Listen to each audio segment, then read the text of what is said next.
पिछले एपिसोड में कुछ असैसिन ने यूहा और काइतो के ऊपर अटैक करने के लिए कोशिश किया था, जिसके वजह से वह समझ गए थे कि इसके पीछे जरूर ही मिंगडी हॉल के किसी आदमी का हाथ है। इसके बाद हम देखते हैं कि टियानलेन के आदमी ने उसे इसके बारे में सब कुछ बता दिया था, जिस पर टियानलेन कहता है मैंने ऐसा उम्मीद नहीं किया था कि उनके साथ में डील करना इतना मुश्किल होगा। इसके अलावा तुम तो उन लोगों को जिंदा पकड़ कर लाए हो, और क्या उन लोगों ने इसके बारे में कुछ बताया? तब इस पर उसका आदमी कहता है कि आपको इसके बारे में चिंता करने की कोई जरूरत नहीं है, क्योंकि हम अच्छे से जानते हैं कि हमें क्या करना है। वही उदाहरण देखता है कि वे जिन लोगों को पकड़ कर लाए थे वे अभी भी जिंदा होते हैं, लेकिन तभी अचानक से हम देखता है कि उनके मुंह में कुछ होता है और इसके वजह से वे सभी तुरंत ही मारे जाते हैं। लेकिन वही हम देखता है कि उन लोगों को इसके बारे में कुछ समझ नहीं आया था और इसीलिए उनका लीडर इसके बारे में चेक करने के लिए कहता है, जिसके बाद हम देखता है कि उसका आदमी भी इनको चेक करता है और फिर उसे पता चलता है कि वे सच में मारे जा चुके हैं। लेकिन वही हम देखता है कि टियानलेन अभी भी इतना आसानी से मारने वाला नहीं होता और वो कहता है कि अगर ऐसा है तो फिर भी कोई बात नहीं, क्योंकि हम उनके फैमिली के साथ में भी बिल्कुल सही तरीके से डील करेंगे। जिसके बाद हम देखते हैं कि उसका आदमी भी इसकी बात मानने के लिए रेडी हो गया था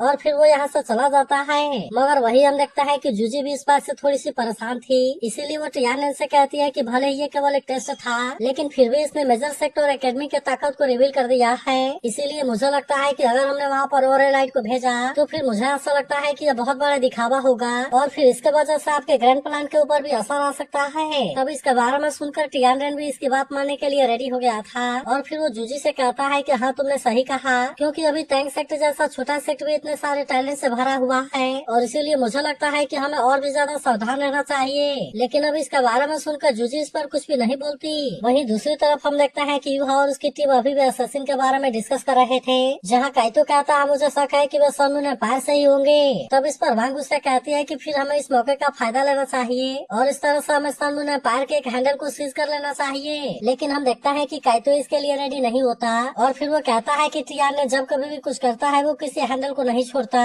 और उसे पूरा यकीन है कि वे असैसिन अब तक मारे जा चुके होंगे। लेकिन वही हम देखता है कि वांग को भी इनके बारे में चिंता होने लगती है और वो कहती है कि तुम और यूहा अंडरग्राउंड सोल गाइड कंपटीशन में पार्टिसिपेट करने के लिए जाने वाले हो और इसीलिए क्या यह बहुत ज्यादा डेंजरस नहीं है? लेकिन इस पर यूहा उसे कहता है कि तुम्हें इसके बारे में चिंता करने की कोई जरूरत नहीं है, क्योंकि सन मून एम्पायर ने पहले से अपने बहुत सारे लोगों को खो दिया है और इसीलिए मुझे लगता है कि वे इतने जल्दी अपने लोगों को फिर से नहीं भेजेंगे। इसके बाद वो इनसे कहता है कि हमें इस मौके का फायदा लेना चाहिए और फिर हमें सीसुई अलायंस के बारे में और भी अच्छे से इन्वेस्टिगेशन करना चाहिए। लेकिन वही हम देखता है कि वांग को अभी भी इसके बारे में चिंता हो रही थी, जिस पर यूहा उसे कहता है कि मैं किसी भी डेंजर में नहीं आऊंगा। तभी सियाओ भी उससे कहती है कि वांग तुम्हें इसके बारे में इतनी ज्यादा चिंता नहीं करनी चाहिए और तुम्हें कल के कंपटीशन के लिए तैयारी करना चाहिए। इसके बाद अगले दिन हम देखते हैं कि श्रेक एकेडमी का एक और टीम के साथ में मैच होता है, जहाँ पर कि वांग ची और एक प्लेयर के बीच में फाइट हो रही थी। लेकिन तभी हम देखता है कि वांग चू अपने पावर का यूज करके अटैक कर देती है, जिसके बाद वो प्लेयर इसके सामने कुछ भी नहीं कर पाता और फिर हम देखता है कि वांग चू ने उसे बहुत ही आसानी से हरा दिया था। फिर अगले सीन में हम देखता है कि मेंग का एक प्लेयर के साथ में फाइट होता है, जहाँ पर वो प्लेयर इसका सामना करने के लिए रेडी हो गया था। लेकिन तभी हम देखता है कि मेंग भी अपने पावर का यूज करके लगातार इस पर अटैक कर देती है, जिसके वजह से वो प्लेयर इसका सामना करने के लिए कुछ भी नहीं कर पाता और इस तरह से हम देखता है कि मेंग उसे बहुत ही आसानी से हरा देती है। इसके बाद हम देखता है कि सन मून एकेडमी इस मैच को जीत जाती है और इसीलिए सभी लोग इसके लिए काफी एक्साइटेड होते हैं। वहीं अगले सीन में हम देखता है कि वांग का भी एक प्लेयर के साथ में फाइट होता है, जहां वो प्लेयर भी इतना आसानी से हार मानने वाला नहीं होता। मगर तभी हम देखता है कि वांग भी अपने पावर का यूज करके इस पर अटैक कर देती है, जिसके वजह से वो प्लेयर इसके सामने कुछ भी नहीं कर पाता और इस तरह से वांग उसे बहुत ही आसानी से हरा देती है। इसके बाद अगले सीन में हम देखता है कि फाइट करने के लिए सियाओ आती है, जहाँ पर कि वो अपने पगोड़ा का यूज करके अटैक करना शुरू कर देती है। लेकिन फिर हम देखते हैं कि वो प्लेयर इसे रोकने के लिए कुछ भी नहीं कर पाता और इसीलिए सियाओ इसे बहुत ही आसानी से हरा देती है। अब इसी तरह से हम देखता है कि यूहाओ का भी एक प्लेयर के साथ में फाइट होने वाला था, जहां वो अपने शॉर्ट पावर का यूज करके इस पर अटैक करने के लिए आता है। लेकिन तभी हम देखता है कि यूहाओ ने अपने पावर का यूज करके इसे बहुत ही आसानी से रोक दिया था, जिसके वजह से वो प्लेयर इसका कुछ भी नहीं कर पाता। लेकिन इसके बाद हम देखता है कि यूहाओ इसे अपने पावर का जलवा दिखाने के लिए रेडी हो गया था, जहाँ पर हम देखता है कि वो अपने आइस पावर को एक्टिवेट करना शुरू कर देता है और इसके इस पावर को देखते हुए उस प्लेयर की हालत पूरी तरह से खराब हो गई थी। इसके बाद हम देखता है कि यूहाओ ने अपना आइस स्पाइक का यूज करके इस पर अटैक कर दिया था और इस तरह से वो इस प्लेयर को बहुत ही आसानी से हरा देता है, जिसके बाद इस बात से सभी काफी हैरान हो गए थे और फिर कहते हैं कि ये तो सच में बहुत ही इम्प्रेसिव है। लेकिन अब आखिरकार हम देखता है कि यूहाओ की टीम इस मैच को जीत गई थी, जिसे देख रहा है कि सभी लोग इस बात से और ज्यादा खुश हो गए थे। तब इसे देख सियाओ कहने लगती है कि आखिरकार नॉकआउट राउंड खत्म हो गया, लेकिन इस बार इसमें बहुत सारी टीम ने पार्टिसिपेट किया था, जिसका वजह से हमें इसमें ज्यादा मैच मैच खेलने पड़े और इसीलिए मैं इसके वजह से इसमें थक गई हूँ। तभी इसी बीच हम देखता है कि सियाओ कुछ खाने के लिए जाती है, लेकिन तभी वांग भी इसमें से लेते हुए कहती है कि क्या तुम इसमें थक गई, क्योंकि वैसे भी फील्ड में तुम्हारा टाइम काफी कम था। लेकिन हम देखता है कि सियाओ को इस बात से कोई ज्यादा मतलब नहीं होता और इसीलिए वो दोनों आपस में खेलने लगती है। वही उधर हम देखता है कि रेफरी अगले राउंड के बारे में स्टार्ट करने के लिए रेडी हो गया था और फिर वो अनाउंस करता है कि अब रॉबिन राउंड शुरू होगा। इसके बाद हम देखते हैं कि वो रॉबिन राउंड के ग्रुप 1 को अनाउंस करता है, जिसमें कि सबसे पहले सनमून एकेडमी, दूसरे नंबर पर श्रेक एकेडमी और फिर इसमें तीसरे नंबर पर टैंक सेक्ट भी होता है। लेकिन इसके बारे में सुनते ही वे सभी पूरी तरह से हैरान हो जाते हैं और फिर वांग कहती है कि मैं जानबूझकर सनमून एकेडमी के ग्रुप में रखा गया और इसीलिए ऐसा लगता है कि सनमून एम्पायर एक्सपो के लिए तैयारी भी नहीं कर रहा है। लेकिन वही हम देखते हैं कि टियानन को इसके बारे में सब कुछ पता था और इसीलिए वो एक इविल स्माइल दे रहा होता है। वही बाकी लोग कहने लगता है कि श्रेक एकेडमी और सनमून एकेडमी चैंपियनशिप के लिए कंटेंडर है और अगर वो इसमें एक दूसरे का सामना करने के लिए जा रहे हैं तो फिर ये मैच तो सच में बहुत ही ज्यादा इंटरेस्टिंग होगा। लेकिन तभी बाकी लोग कहने लगता है कि इस ग्रुप में तो टैंक सेक्ट भी है और इसीलिए ऐसा लगता है कि ये ग्रुप एक डेथ ग्रुप है। फिर वो कहने लगता है कि भले ही टैंक सेक्ट ने इसमें बहुत शानदार तरीके से परफॉर्म किया, लेकिन फिर भी आखिरकार वो एक छोटा सा सेक्ट है जिसके वजह से उनके पास में एनएफ रिजर्व मेंबर भी नहीं है और इसीलिए ऐसा लगता है कि वे इसमें ज्यादा कुछ नहीं कर पाएंगे। वही काइतो कहने लगता है कि हर ग्रुप में से केवल 2 टीम रॉबिन राउंड के लिए क्वालिफाई होगा और इसीलिए ऐसा लगता है कि हमारे 3 टीम में से एक टीम जरूर ही एलिमिनेट हो जाएगी। तभी नानान कहती है कि इस बार का होस्ट सनमून एम्पायर है और इसीलिए वो जिस तरह से चाहे इस कंपटीशन को मैनिपुलेट कर सकते हैं। लेकिन वही उदाहरण देखता है कि सियाओ भी इस बात से काफी गुस्सा हो गई थी और फिर वो कहती है कि वे जानबूझकर श्रेक एकेडमी और टैंक सेक्ट को आपस में फाइट करवाना चाहते हैं। तब इस पर सेंसी उससे कहता है कि हाँ सच में एक साइडेड रीड है, लेकिन फिर भी तुम इसके बारे में चिंता ना करो। तभी युहा भी कहता है कि शायद ये चीज हमारे लिए बुरी बात भी नहीं हो सकती और इसीलिए चलो हम वापस चलकर इसके बारे में डिस्कस करें। जिसके बाद हम देखता है कि बाकी लोग भी इसके बात मानने के लिए रेडी हो गए थे और इसीलिए वे इसके बारे में डिस्कस करने के लिए चले जाते हैं। फिर अगले दिन हम देखता है कि रॉबिन राउंड का सेकंड राउंड होने वाला था, जिसके बारे में सुनते ही सभी ऑडियंस इसे देखने के लिए काफी एक्साइटेड हो जाते हैं। वही उदाहरण देखता है कि रेफरी भी इसे स्टार्ट करने के लिए रेडी हो गया था, जहाँ पर वो 2 टीम को इसके लिए इन्वाइट करता है और फिर हम देखता है कि ये टैंक सेक्टर और सनमून एकेडमी होते हैं। तब इसके बारे में सुनकर वे दोनों टीम भी मैच के लिए रेडी हो गए थे, जबकि वही उदाहरण देखता है कि सभी इनके बीच के मैच को देखने के लिए काफी एक्साइटेड होते हैं, क्योंकि उनको भी पता था कि इनके बीच का मैच काफी इंटरेस्टिंग होगा। तभी होंगचन कहने लगता है कि हम तो काफी टाइम से नहीं मिले और मैंने ऐसा उम्मीद नहीं किया था कि तुम यहाँ तक पहुँच पाओगे। फिर वो कहता है कि मैं तो ये सोचकर परेशान हो रहा था कि हम इसमें नहीं मिलेंगे। तभी सेंसी भी इनका मजाक उड़ाते हुए कहता है कि हाँ मैंने भी तुम्हारे टीम के बारे में सुना, क्योंकि पिछले वाले कंपटीशन में हमने तुम्हारे कुछ मेंबर को बहुत बुरे तरीके से इंजर्ड कर दिया था और इसके वजह से आने वाले समय में सोल मास्टर के रूप में उनका कैरियर भी पूरी तरह से खत्म हो गया। लेकिन वही हम देखता है कि मास्टर माइस के बारे में कुछ भी नहीं बोल पाता, जिसके बाद सेंसी कहता है कि अगर तुम्हारे पास में टाइम हो तो फिर सबसे पहले अपने काम के ऊपर ध्यान देना। तब ऐसी बात सुनकर होंगचन इसके ऊपर काफी गुस्सा होता है। लेकिन वही उदाहरण देखता है कि मैच को स्टार्ट करने का टाइम आ गया था, जहाँ पर टैंक सेक्ट की तरफ से फाइट करने के लिए सबसे पहले वांग जाती है। लेकिन वही हम देखता है कि सनमून एकेडमी का प्लेयर भी इसका सामना करने के लिए पूरी तरह से रेडी था और वो तुरंत अपने सोल गाइड कैनन का यूज करके इस पर अटैक करना शुरू कर देता है। लेकिन फिर भी हम देखता है कि वांग को इसके बारे में कोई ज्यादा चिंता नहीं होती, क्योंकि वो काफी तेज स्पीड से फ्लाई करने लगती है, इसीलिए वो प्लेयर इस पर अटैक करने के लिए कुछ भी नहीं कर पाता। और हम देखता है कि इस तरह से वांग अपने आप को इसके अटैक से बहुत ही आसानी से बचा लेती है। लेकिन फिर भी हम देखता है कि वो प्लेयर इतना आसानी से मारने वाला नहीं होता, इसीलिए वो अपने एक और सोल गाइड कैनन का यूज करके इस पर अटैक करना शुरू कर देता है। लेकिन फिर भी हम देखता है कि वांग को अभी भी इसके बारे में कोई चिंता नहीं होती, क्योंकि वो अपने आप को इसके सारे अटैक से बहुत ही आसानी से बचा रही थी। और फिर हम देखता है कि वो अचानक से घूमते हुए इसके तरफ आ जाती है, जिसके बाद हम देखता है कि वो प्लेयर भी अपने आप को बचाने के लिए अपने सील का यूज करता है, जबकि वही यूहा ने बता दिया था कि टूर्नामेंट के रूल के अनुसार दोनों साइड को अपने तरफ से 7 प्लेयर का लिस्ट रिपोर्ट करना होगा और इसके अलावा इसमें कोई भी चेंज नहीं हो सकता। वही उदाहरण देखता है कि वांग अपने बटरफ्लाई गॉड स्लैश का यूज करने के लिए रेडी हो गई थी, जिसे देख मास्टर माई इस बात से काफी परेशान हो जाता है। लेकिन वही अब हम देखता है कि वो प्लेयर अपने आप को बचाने के लिए कुछ भी नहीं कर पाता और वो अपने ही बुलेट के ब्लास्ट होने की वजह से बहुत बुरे तरीके से इंजर्ड हो जाता है। फिर हमें पता चलता है कि यूहा ने इंडिविजुअल मैच में इनके कॉम्बैट पावर को डिस्ट्रॉय करने का प्लान बनाया है, ताकि वे इस तरह से इनको बहुत ही आसानी से हरा सके। वही उधर हम देखता है कि रेफरी इसमें टैंक सेक्टर को बिना रन आउट कर देता है और इसीलिए टैंक सेक्टर को इसमें 1 पॉइंट मिल गए थे। तब इस बात से हम देखता है कि वहाँ के सभी साथी काफी खुश होते हैं, जबकि वही सनमून एकेडमी वाले इस बात से काफी उदास हो गए थे। लेकिन तभी हम देखता है कि सनमून एकेडमी का दूसरा प्लेयर भी फाइट करने के लिए आ गया था और फिर वो अरोगेंट होते हुए कहता है कि तुम मेरा नाम सिंह हो, याद रखना। अब इतनी बात कहने के बाद हम देखता है कि वो फाइट करने के लिए पूरी तरह से रेडी हो जाता है और फिर कहता है कि मैं हैवी आर्टिलरी किंग के नाम से जाना जाता हूँ हूँ। इसके बाद हम देखता है कि वो वांग से पहले ही हार मान जाने के लिए कहता है, क्योंकि उसे ऐसा लग रहा था कि वांग इसका सामना करने के लिए कुछ भी नहीं कर सकती।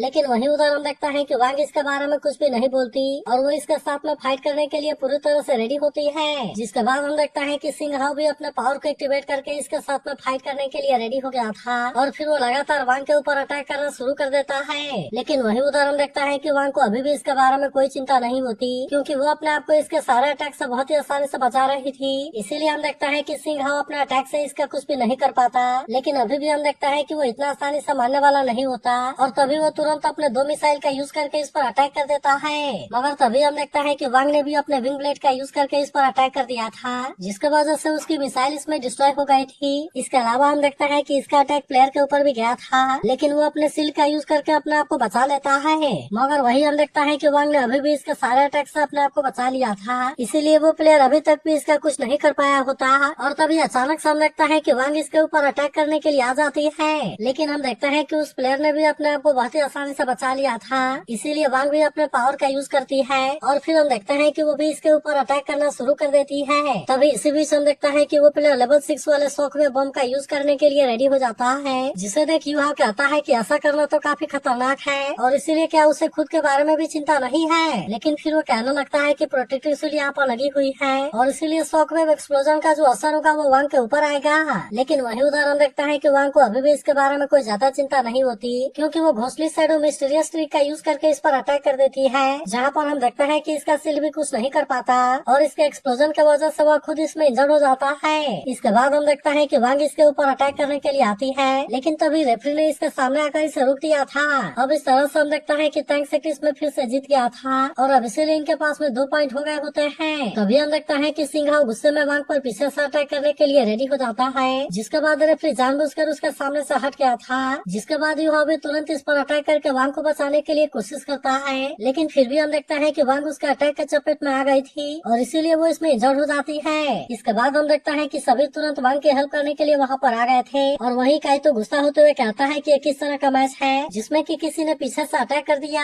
लेकिन वही हम देखता है कि सन मून एकेडमी को इसके बारे में कोई चिंता नहीं होती, इसीलिए वो इनके सामने आकर खड़े हो गए थे और कहता है कि रूल रूल होता है। मगर वही हम देखता है कि सभी लोग भी इस बात से गुस्सा हो गए थे। तभी रेफरी सभी को शांत हो जाने के लिए कहता है, लेकिन इस पर यह कहना लगता है कि जब रेफरी ने इसके बारे में पहले से डिसीजन दे दिया था तो फिर उसके बाद भी सिंह हाउ ने वांग के ऊपर अटैक क्यों किया, हमें इसके लिए एक्सप्लेनेशन चाहिए। लेकिन इसके बाद भी हम देखता है कि रेफरी इनकी कोई बात सुनने के लिए रेडी नहीं होता और फिर वो कहता है कि यहाँ के रेफरी मैं हूँ और मैं तुम्हें इसमें रिंग के बाहर से इंटरफेयर करने के लिए डिस्क्वालीफाई करता हूँ। तब इसके बारे में सुनकर सभी लोग इस बात से काफी परेशान हो गए थे, जबकि वही हम देखता है कि जिंग होंगचेन इस बात पर मुस्कुरा रहा था, क्योंकि शायद उसे इसके बारे में पहले से ही पता होता है। तभी सियाओ भी इस पर गुस्सा होते हुए कहने लगती है कि तुम जानबूझकर सन मून एकेडमी को फेवर कर रहे हो, क्योंकि उनके प्लेयर ने सबके सामने पीछे से अटैक किया, लेकिन इसके बाद भी तुम इस बात को नजरअंदाज कर रहे हो। लेकिन तभी हम देखते हैं कि वो रेफरी इसके लिए सियाओ को भी डिस्क्वालीफाई कर देता है। तब इसे देखते ही सभी ऑडियंस इस बात से काफी गुस्सा हो जाती है और फिर वह बात करने लगता है कि ये तो पूरी तरह से गलत है। लेकिन वही उदाहरण देखता है कि टियानमेन को इसके बारे में कोई चिंता नहीं होती और वो अभी भी ये सारी चीजें चुपचाप देख रहा था। मगर वही उदाहरण देखता है कि रेफरी अभी भी नहीं मार रहा था और वो इसमें केवल टैंक सेक्टर को ही दोष दे रहा होता है। लेकिन तभी इसी वक्त हम देखता है कि चीफ रेफरी आकर इसे थप्पड़ मारता है और फिर कहता है कि मैं जंग जान यहाँ का चीफ रेफरी हूँ और मैं इस टूर्नामेंट में अपने टाइटल को नहीं तोड़ूंगा। तब इसे देख काइतो भी कहता है कि यह तो अनब्रेकेबल डाउलो जंग जान है और क्या ये असल में इस टूर्नामेंट का चीफ रेफरी है। इसके बाद हम देखता है कि जंग ने तुरंत इसमें से सिंह हाउ को डिस्क्वालीफाई कर दिया था और फिर वो रेफरी से कहता है कि तुमने जानबूझकर इसमें कई बार गलत जजमेंट दिया और इसीलिए ऐसा लगता है कि तुम्हारे पास में कोई भी प्रोफेशनल एथिक नहीं है। अब इसीलिए हम देखता है कि उसने इस टूर्नामेंट के लिए उसके रेफरी क्वालिफिकेशन को कैंसिल कर दिया था और इसके अलावा वो तुरंत इसे यहाँ से बाहर भी निकाल देता है। फिर वो अनाउंस करता है कि वो आगे होने वाले सारा मैच का रेफरी वही होगा और फिर वो बाकी प्लेयर को एरिना से बाहर जाने के लिए कहता है। तभी यूहाओ जंग से पूछता है कि क्या सबसे पहले हम अपने प्लेयर को यहाँ से लेकर जा सकते हैं, जिसके बाद हम देखता है कि जंग ने भी इनको इसके लिए परमिशन दे दिया था और फिर वह वांग से पूछने लगता है कि तुम कैसी हो। तब इस पर वांग कहती है कि मैं ठीक हूँ, क्योंकि तुमने सही टाइम पर इसके लिए एक्शन ले लिया। लेकिन इसके बाद हम देखता है कि यूहाओ ने वांग को यहाँ पर रोक लिया था और फिर वो काइतो से कहता है कि अब अगली बारी तुम्हारी है। जिसके बाद हम देखता है कि काइतो भी इसके लिए पूरी तरह से रेडी हो गया था और फिर वो कहता है कि तुम इसके बारे में कोई चिंता ना करो। इसके बाद हम देखता है कि वो भी फाइट करने के लिए एरिना में आ गया था, जहाँ पर कि सन मून एकेडमी का प्लेयर भी इसका वेट कर रहा होता है। लेकिन वही हम देखता है कि जंग ने पहले से इनको सही तरीके तरीके से बिहेव करने का वार्निंग दे दिया था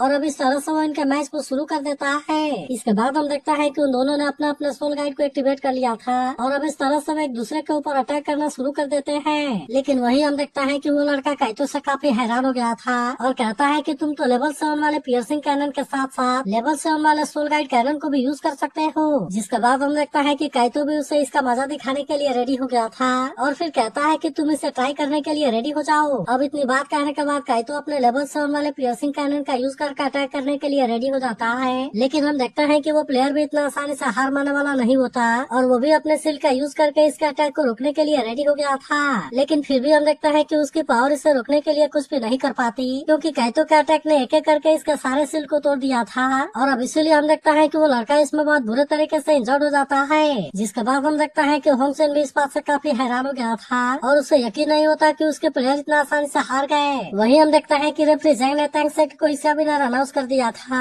जिस बात से काइतो के सभी साथी काफी खुश हो जाते हैं। लेकिन तभी हम देखता है कि होंगसेन अगले मैच में आने के लिए रेडी हो गया था जिससे देखते ही सभी इसके लिए काफी एक्साइटेड हो जाते हैं। लेकिन फिर हम देखता है कि होंगसेन असल में काइतो के साथ में फाइट नहीं करना चाहता था और फिर वो युहाओ की तरफ इशारा करते हुए कहता है कि मैं तुमसे फाइट करना चाहता हूँ। लेकिन तभी हम देखता है कि युहाओ ने इंडिविजुअल कंपटीशन के लिए मना कर दिया था और फिर कहता है कि हम सीधे टीम बैटल के लिए जाना चाहते हैं। तब इससे देख टीचर जावा कहती है कि युहाओ ने नए रूल के अनुसार तो बहुत अच्छा टैक्टिक लगाया और फिर वो इसके लिए युहाओ की तारीफ करती है। लेकिन वही उधर हम देखता है कि होंगसेन इस बात से काफी परेशान हो गया था क्योंकि उसने काफी टाइम से युहाओ के साथ में फाइट करने के बारे में सोचा था लेकिन वो इसके बारे में कुछ भी नहीं कर सका। लेकिन वही उधर हम देखता है कि ऑडियंस इसके लिए काफी हल्ला करने लगी थी और वे सभी असल में इनके टीम बैटल को देखने के लिए काफी एक्साइटेड होते हैं। जिसके बाद हम देखता है कि होंगसेन आखिरकार इसके लिए मान गया था और इसीलिए वो यहाँ से चला जाता है। वही उधर हम देखता है कि जिंग होंगसेन भी इस बात से काफी परेशान हो गया था और फिर वो कहने लगता है कि इन्होंने इंडिविजुअल मैच में हमारे 3 प्लेयर को बहुत बुरे तरीके से इंजर कर दिया